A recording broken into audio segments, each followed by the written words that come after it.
Hello, hello, hello. TM24 here, and we are back with some more Marvel Snap content. Now, I know, this may look familiar to a few of you. I tried to put this video out the other day, but the editing wasn't quite right, and I wanted to just completely redo it, so I scrapped it all, and I'm starting fresh here. What I've got for you today is a deck given to me by one of you guys, one of the viewers. It's We by HorizontalCrank. Now, he calls it We because of the chaos that it can cause in the games. And let me just say, he is spot on. These games are fun, this deck is powerful, and I've had a great time playing that. With that being said, I'm going to show you guys some gameplay. I'll talk about the deck a little bit, and then I'll include some, potential inclusions for this list if you want to switch it up a little bit. Now, if you have a deck that you would love to see me play and make a video on, please put it in the comments below, and I will do that if the list looked cool and interesting. But for now, let's talk about We by HorizontalCrank. Alright, let's get right into some gameplay here. As you can see, this game is starting off rough. Lamentis comes through right away, and all of a sudden, we've only got 6 cards to play. But we did hit Beast, so that's great. It's going to allow us to kind of showcase what Beast can do in this deck. Now, we don't have our big power cards in Death or Knull, which would have made this game that much easier. And as you can see, we are taking our time. We're really trying to think about how we want to go about attacking this game because we do have limited resources. So, turn 2 comes around. We have a fairly simple play. Wolverine should be a nice source of power for us because we can destroy it twice. If we can get a buff in the form of Nova, it would have been great, but as you can see, Sokovia comes through and wrecks that plan even further. So we've only got one option here. It's turn 3. It's time to get some power down, so we're going to go ahead and toss Carnage right onto Wolverine. Now, we're definitely hoping Wolverine hits that same location, and we get lucky that they do. Now, the reason we wanted that was so that now we could go ahead and bounce those back to our hand. Because of the limited resources, we need to make the most out of what we have. So getting another proc on Carnage, allowing Carnage to then eat up Wolverine a second time, putting Carnage at 6 and Wolverine at 6 could be absolutely huge. So it's really nice that we got lucky there. Now they come through with their own Carnage, hitting their Nova, hitting their Sabretooth. They're going to have a free Sabretooth that can come down. That's a little bit scary. Now, we've got 4 cards left, and we think about putting in New York, but as you can move to that location, you always want to leave that location open in case you do need to start moving some cards around. So instead, we go Sokovia, and we put both Wolverine and Carnage right. Again, we're getting that second proc from Wolverine, second proc from Carnage, and that second buff on Wolverine. They come through with a Deathlok, which is a fairly nice play, but all of a sudden, our Carnage is outpacing their Deathlok thanks to Beast. And Wolverine flew all the way over into Lamentis, putting us up again. Now we've got the opportunity to play Venom, to play Killmonger, and we're just going to completely ignore New York. Now, with seeing them play on the same locations that we did, I am a little bit scared, simply because they might have a Death or a Knull. We get a little bit fortunate that Wolverine goes into the middle, but we outpace them with Venom there anyway. Sabretooth does end up flipping Sokovia for them, but we end up getting the huge dub right there. Now, right into this next one, and we've got Yondu to start, and that's solid. You want to get a 1-drop down. Ideally, you're playing Deadpool so that you can destroy him as many times as possible, but it's not that big of a deal if you hit something like a Yondu. And we hit Morbius, which doesn't help our Knull, but is actually a nice card to take away from a discard deck. So overall, we aren't too upset about that. Now we get Wolverine, and it's time to just toss him right into Nidavellir. But now we've got options, right? Now we could go with a Carnage, or with a Nova Carnage. We could go with a Beast. Ultimately, we decide to go with just Carnage. We want to hold Nova. Seeing Death's Domain pop up means that we have a free destroy on our Nova, so we might as well get as much power down as we can in other ways first. Now, they discarded, I think they discarded a Magneto, and now they've got rid of an Odin. I am worried that they have Hela and that everything's going to come back, but ultimately there's not a whole lot we can do about this.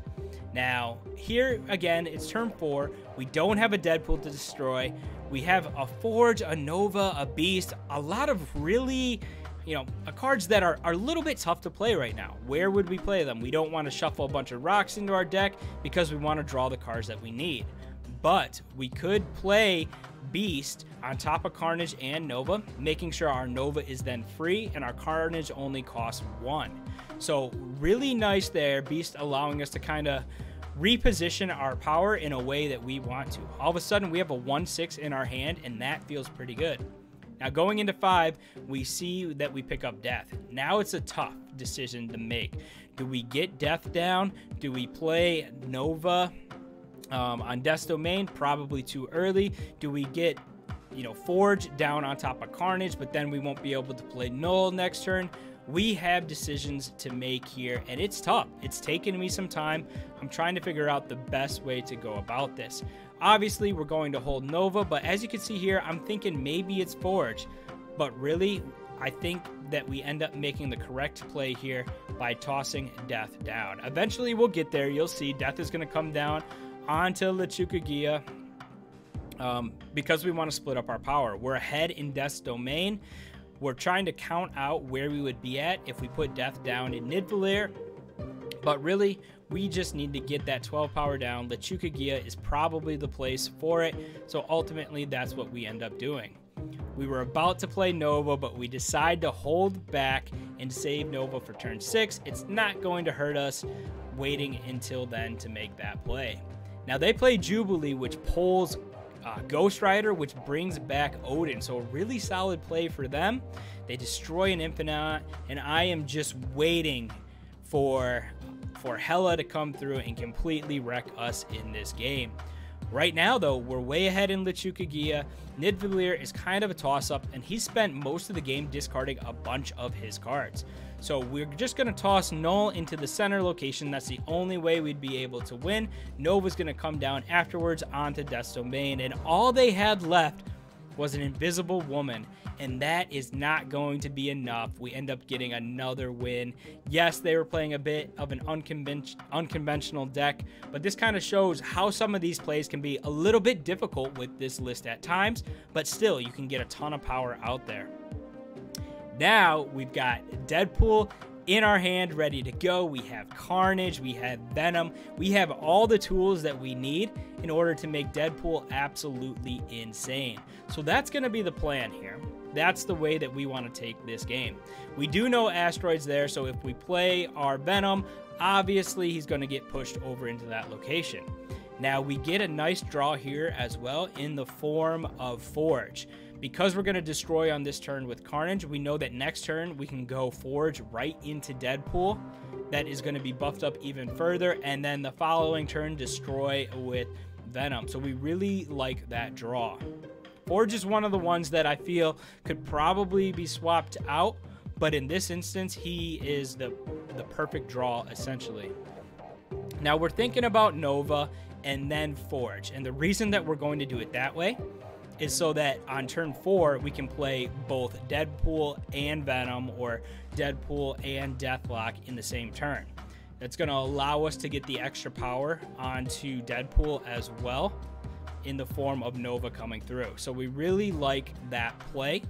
Switching it up a little bit. Yes, we don't get as many destroys onto Deadpool, but by getting the Forge down and destroying right away with Deathlok, I feel that it's going to put us in a really nice spot.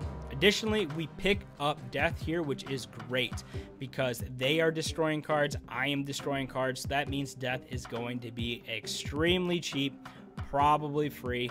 Deadpool comes through, Deathlok comes down, and you're going to see everything starting to get buffed.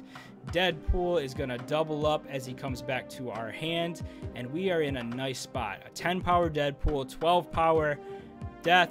We've got Venom, we've got Wolverine now. It's time to make some moves. Now, we've got 5 power, so we're trying to figure out what we want to do here. We should destroy Deadpool, and the reason we should do that is so that he can double up again going into next turn. By destroying in this middle location, it means that Death for sure is going to be free, and we get that Deadpool doubled up. We don't lose the power from Carnage because Venom just absorbs it all. So we really like that placement there. Yes, we are way behind in ruins, but that is not a big deal. Now, little bit of a spoiler alert. There is a card that I feel would have been perfect in this situation. Now, granted, we don't have it, but as you can see here, it's turn 6. So what are we doing? We are going to play Deadpool on top of the Venom lane, but we're going to bring them both back with Beast. And that's going to allow us to put our power elsewhere in case they stack a lane. Now, Knull already comes down, but as you can see, we have 30, 50, 53 power in our hand ready to come down on turn 6, and that is just absolutely insane. Even just saying that sounds absolutely crazy.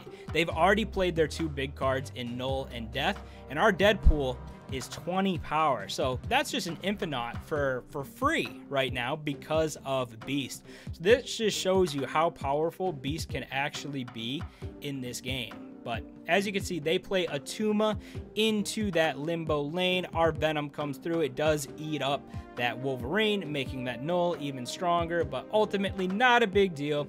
We outpace them in the middle. We outpace them on the far left, and we get another huge victory here. Beast coming in clutch. All right, so you've seen some gameplay. Now let's talk about this list a little bit. As you can see, it's basically a destroy list, but we have Beast in there, so there's a little bit of a bounce element. Now, I really like this list because 1, Death is almost always free, and that feels amazing. 2, you can get some really powerful plays in the form of Deadpool, Venom coming through on top of him, eating up Wolverine. You've got Carnage Destroy, Forge is in there for even a little bit extra power. So I really like the amount of power that this list can put out. But Beast also gives it a little bit of unpredictability, a little bit of surprise factor that otherwise you don't have in these destroy type decks. Now, I will say there are a couple things that were a little bit difficult. Turns 4 and 5, obviously we don't have 4s or 5s, so we're piecing together. Typically, we want to be destroying Deadpool, but if you're going into 6, you don't want to destroy Deadpool because if he's super strong, you'd rather have him on the board, and if you want to play Knull on 6, you can't play Deadpool as well. So it can be a little bit tricky to play, and getting the power on the lanes that you want them to, you've kind of got to make those decisions. Do I want to go ahead and bring it back to my hand with Beast, or do I want to, destroy them and, put them all down on turn 6. Now, that being said, it's a great deck. It's super fun. Let's talk about it a little bit more. I'm going to toss up a graphic here. Some of you may have already seen this from when the video was out for about an hour before someone let me know that the editing wasn't quite right. So thank you to whoever sent me that comment. I really do appreciate it. I want to make sure these videos are of the highest quality for you guys possible. That's why I'm redoing it. But as I said, this deck is a destroy deck. So you're going to win. Destroy is super strong right now, so that's one of your win conditions. Destroy just being absolutely insane.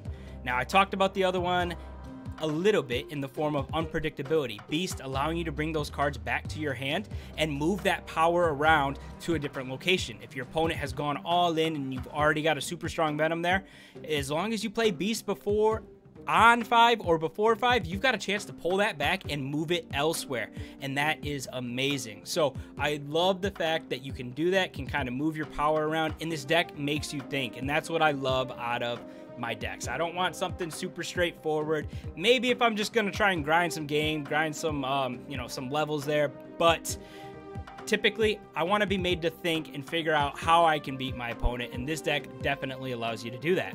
Now, let's talk about some potential inclusions in this list. We'll get the easy one out of the way first, and that's Shang-Chi, right? This deck doesn't have any answers. It doesn't have any 4-drops. But I feel like Shang-Chi would be a good inclusion. There are lots of super strong cards out there, and Shang-Chi could really come in handy. Additionally, it is going to power up your Knull, so whatever you're destroying, it could make that Knull absolutely insane. So Shang-Chi just kind of makes sense. Now, we've got Bucky Barnes and Zola. So 2 more destroy package cards. Now, the reason I really like Bucky is because if you get Bucky and then Deathlok down onto a lane, you typically feel like you have already won that lane. And if you follow that up with a Venom, your Knull is going to be insane. Your Venom's going to be super strong. So I like what Bucky can bring to the table.